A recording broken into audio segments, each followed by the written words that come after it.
Good morning, students. I welcome you all to yet another session of 10th Standard Biology.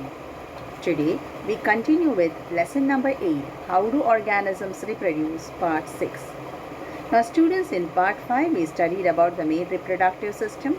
We studied about testis, and we studied the testis is present in a bag-like structure called as scrotum. We saw that how vas deferens will help in the transport of the sperm. Correct? We studied about the reproductive fluid of male, that is the semen, which is secreted by the seminal vesicle and the prostate gland. We studied about the organ called as appendix, which will help in transferring the sperm into the female reproductive tract. Okay, so this was what we had done in the male reproductive system. So in today's session, we will start with the female reproductive system. Okay, I just explained to you that how is the female reproductive system. For that, I will just enlarge the picture. Now, this is the diagram of the female reproductive system. Now, the female reproductive system consists of a pair of ovary.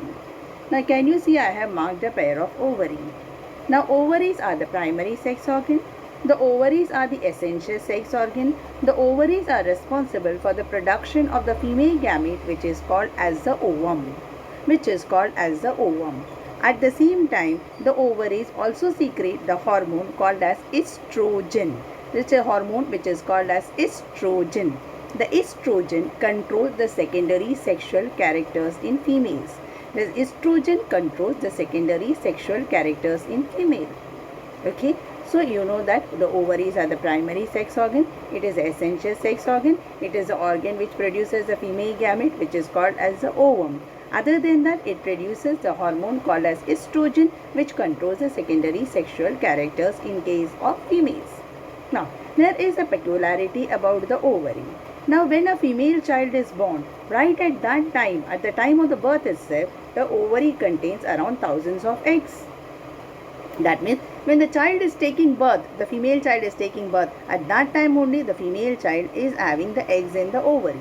But the eggs which are present in the ovary will start maturing only after the time of puberty. Now, what is puberty? Puberty is nothing but the sexual maturity in the human beings is called as puberty. Puberty occurs in males as well as females. When puberty occurs in case of females, at that time, in every 28 days, one egg will start maturing from the ovary. But the egg has been present in the ovary since the time of the birth of the female child. Okay, so you can see once again, these are the ovaries. So now we will look into the reading part. Female reproductive systems. Ovary are the essential reproductive organ. It produces the female gamete ovum. When a girl is born, the ovaries already contain thousands of immature eggs. On reaching puberty, some of these eggs start maturing. One egg is produced every month by one of the ovaries. One ovary, either the right ovary or the left ovary, releases one ovum in 1 month. That 1 month is equal to 28 days. That you will understand when we will study the reproductive cycle. I hope you have understood that the first part, that is ovary.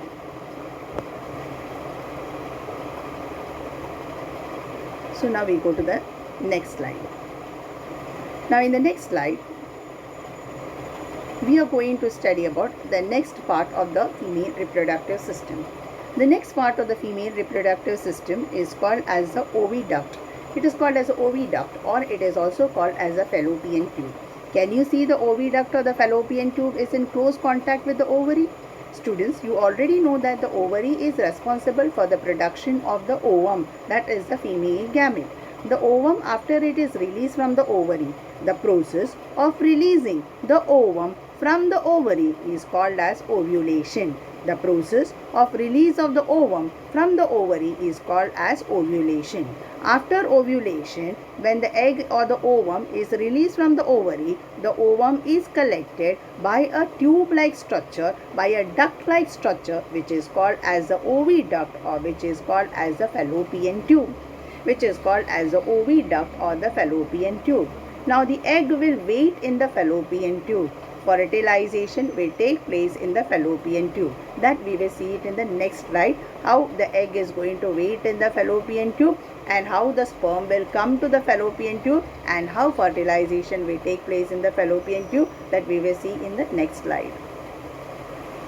Okay, so we have completed with ovary and we have completed with oviduct or the fallopian tube.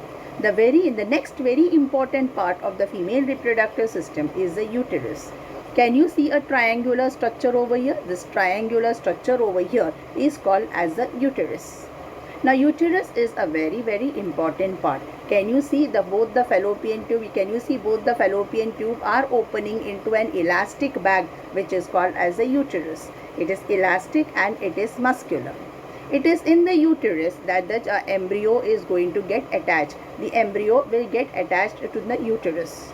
And the uterus is the one which is going to support the embryo for 9 months. At the same time, it will provide nourishment to the embryo.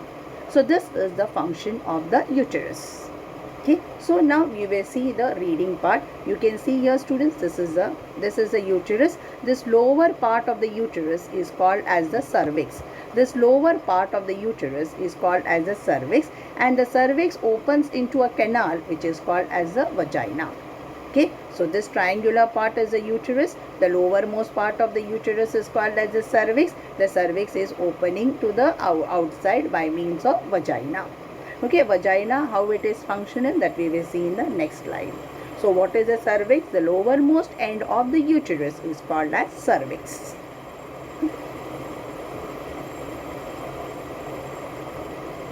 Now, oviduct or fallopian tube.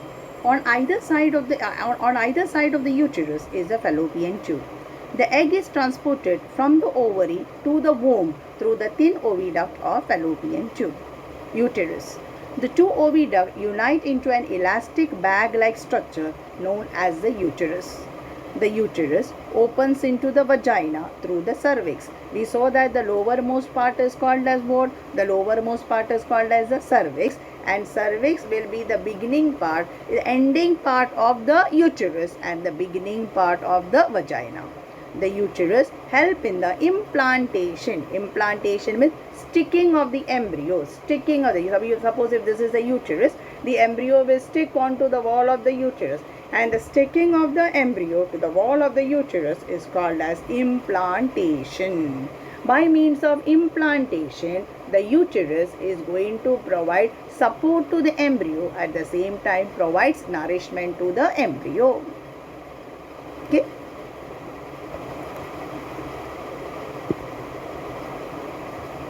So students, you can see this is the ovary.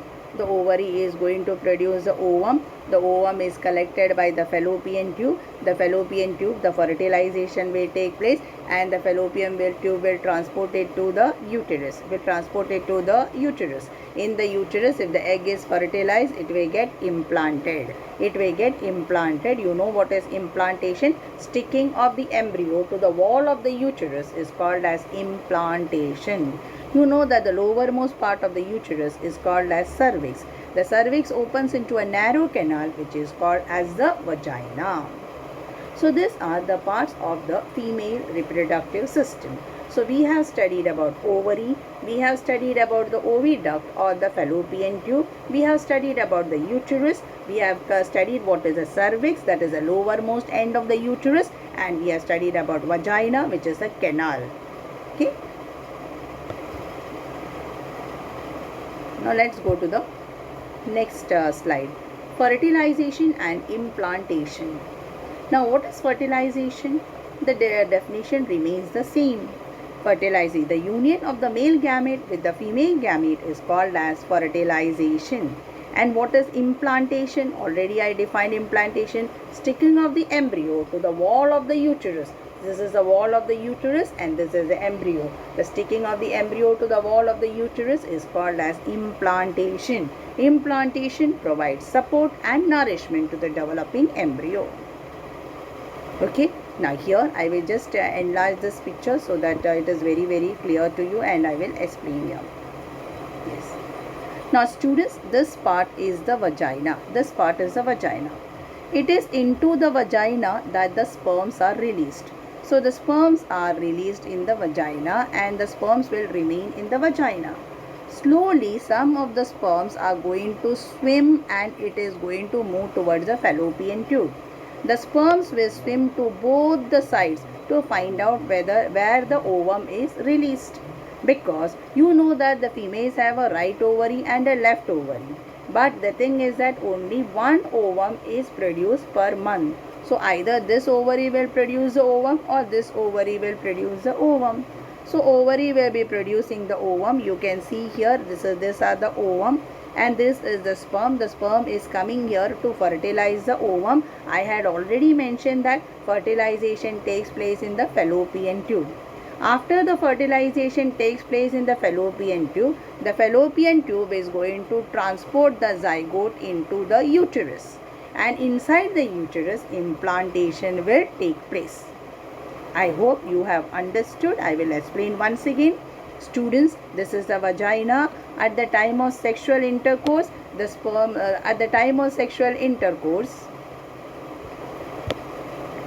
the sperms are deposited in the vagina. Slowly from the vagina, the sperms will swim and it will enter into the fallopian tube. It will go to both the sides searching for the ovum. But you know that out of the two ovaries, only one ovary will release the ovum in 1 month. So here it is. So it is searching here. So you can see these are the ovum which is released by the ovary. So the sperm is coming. Fertilization will take place. After the fertilization takes place, the zygote, which is a product of fertilization, is driven to the uterus. So who will be driving that fertilized zygote to the uterus? It is the fallopian tube. And the zygote, after it comes into the uterus, it will get implanted. What is implantation? Sticking of the zygote to the wall of the uterus to get support and nourishment. Okay. So this is regarding fertilization as well as implantation. Process of fertilization. The sperm enters through the vaginal passage during the sexual intercourse. They travel upwards and reach the oviduct where they may encounter the egg. The fertilized egg or the zygote gets implanted in the lining of the uterus and it will start dividing. When the zygote will start dividing, at that time its zygote, which was a unicellular structure, will now become multicellular, and now the zygote will be called as an embryo. Okay, so it will start getting implanted and slowly it will get converted to form an embryo. Okay. Yeah. So I hope you have understood fertilization and implantation. Let's go to the next slide. Yes.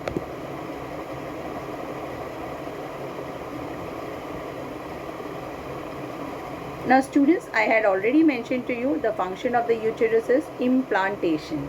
And implantation, I mentioned to you that it is responsible for providing nourishment and support. So you know, when the ovary is going to release the ovum, at that time some preparation is done in the uterus. Okay. Now basically the uterus appears like this. This is the uterus. Okay. Now slowly, so this is a normal uterus. Now it has to undergo preparation. Okay. So you can see here students, these are the linings of the uterus. You can see. So see this diagram very clearly. Here. Okay, these are the lining of the uterus here. Okay, there is no darkened structure. So this is a normal uterus. Now it is a time for ovulation. When it is a time for ovulation, what is ovulation? That is the release of the ovum from the ovary is called as ovulation. When it is the time for ovulation, at that time you know the uterus know that who is going to come. The fertilized ovum is going to come. So I should provide a nourishment and support to the fertilized egg. To provide support and nourishment to the fertilized egg, can you see the thickening in the wall of the uterus?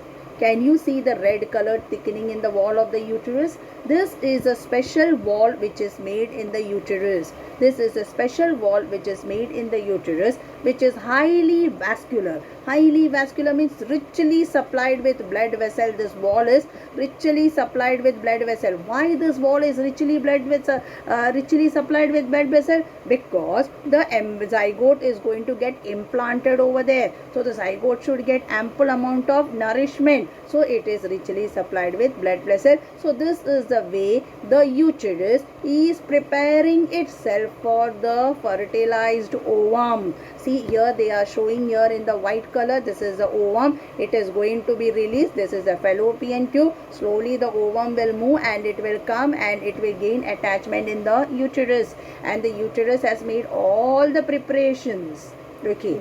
But unfortunately, what has happened is the ovum is not fertilized. That means the sperm has not come. The sperm has not come. The ovum is not fertilized. If it is an unfertilized ovum, it will never get implanted. Implantation is there only for the fertilized ovum. Unfertilized ovum will not get implanted. So in this case, the sperm has not come. Fertilization has not taken place. So it is an unfertilized ovum. Since it is an unfertilized ovum, whatever preparation was carried out by the uterus, that lining of the uterus will be slowly broken down. And this when the lining of the uterus is broken down, there will be discharge through the vagina. There will be discharge through the vagina in the form of blood. And this discharge to the vagina in the form of the blood is called as menstruum. It is called as menstruum, which we will be studying in the next session. So here now what is there? Since the ovum has not come, whatever preparation is done, that is going to be removed off. So you can see the blood oozing out through the vagina over here, and you can see the preparations are being broken over here. Once the preparation is broken, again the uterus will enter into this particular stage. Now what is the uterus going to do? Now the uterus is going to prepare itself for the next month. So next month this ovum is going to release out the this ovary is going to release out the ovum. So again what will happen? It will prepare itself, okay, to receive the ovum.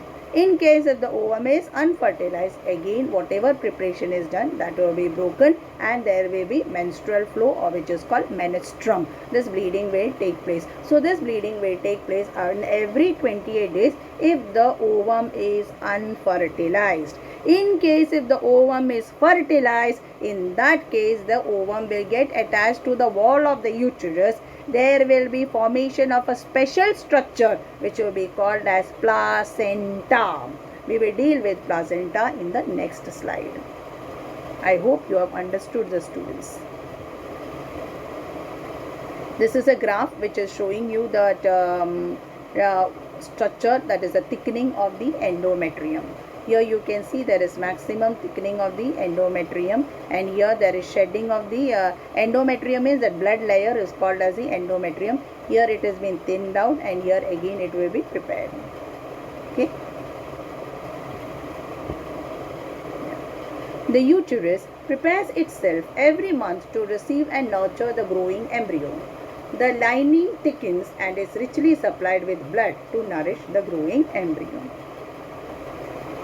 Okay. So that was the function of the uterus. Okay. Now let us see the next part, that is placenta and its function. As I mentioned to you before that, in case if the ovum is fertilized, the ovum will get attached to the wall of the uterus. And when the ovum gets attached to the wall of the uterus, it is called as what? Implantation.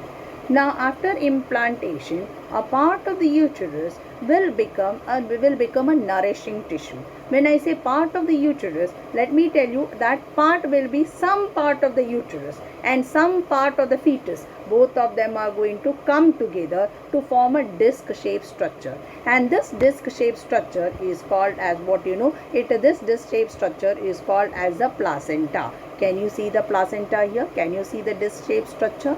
Can you see this is a placenta? This will be a part of the uterus. At the same time, it will be a part of the fetus, that is, it will be a part of the child. If a placenta is the only structure which is shared by the mother and the child, a part of the placenta is contributed by the mother, the part of the placenta is contributed by the fetus.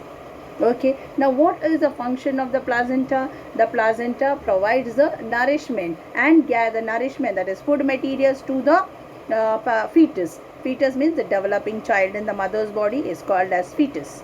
Okay, at the same time the placenta will help in collecting the waste which is produced by the child.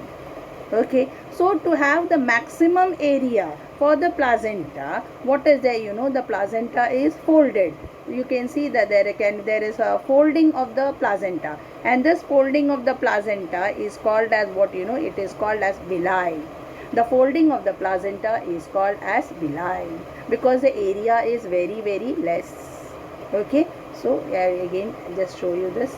This is students, these are the villi.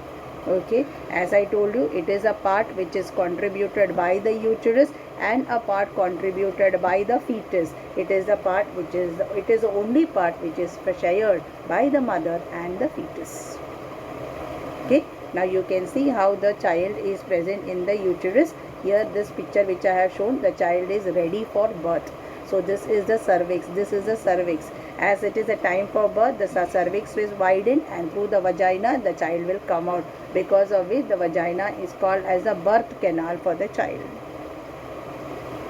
Okay, here the photo, the image which is there at the upper part, here the child is developing, whereas here it is ready for birth. It is ready to come out of the mother's body. Okay, now we do the reading part. The embryo gets nutrition from the mother's blood with the help of a special tissue called placenta. This is a disc which is embedded in the uterine wall. It contains villi on the side of the tissue. On the mother's side are the blood spaces which surrounds the villi. I told you it is a combination of mother's side and the fetus side. Okay, fetus means developing embryo will be called as a fetus.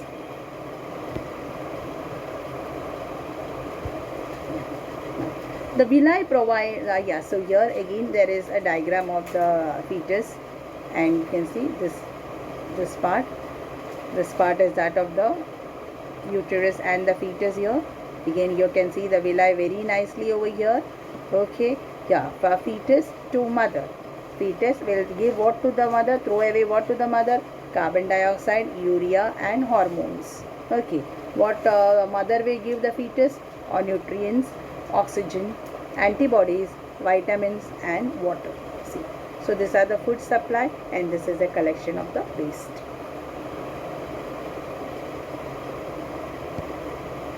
The villi provides a large surface area for glucose and oxygen to pass from mother to the embryo. The developing embryo also generates waste substances which can be removed by transferring them into the mother's blood through the placenta. The development of the child inside the mother's body takes place approximately for 9 months. The child is born as a result of the rhythmic contraction of the uterus. There will be slow rhythmic contraction of the uterus, which will slowly expel the child out through the cervix. The cervix will widen and the vaginal canal will widen and the child will be expelled out of the mother's body. Okay, students, I hope you have understood. This marks the end of this session. Now let's look into the assignment questions. Okay, assignment questions. Describe the female reproductive system. So you have to describe about the ovary, you have to describe about the fallopian tube or the oviduct, and you have to describe about the uterus. Write short note on fertilization and implantation. I hope all of you have understood fertilization. You know that it takes place in the fallopian tube. Okay, for union of the male gamete and the female gamete it is. All of you know about implantation, sticking of the embryo to the wall of the uterus. Next is placenta. You know that the placenta is a part of the uterus which is disc shaped, which provides nourishment to the developing embryo, at the same time collects the waste from the developing embryo.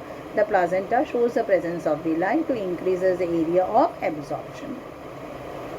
Okay, so this marks the end of this session. I hope all of you have understood this. Thank you.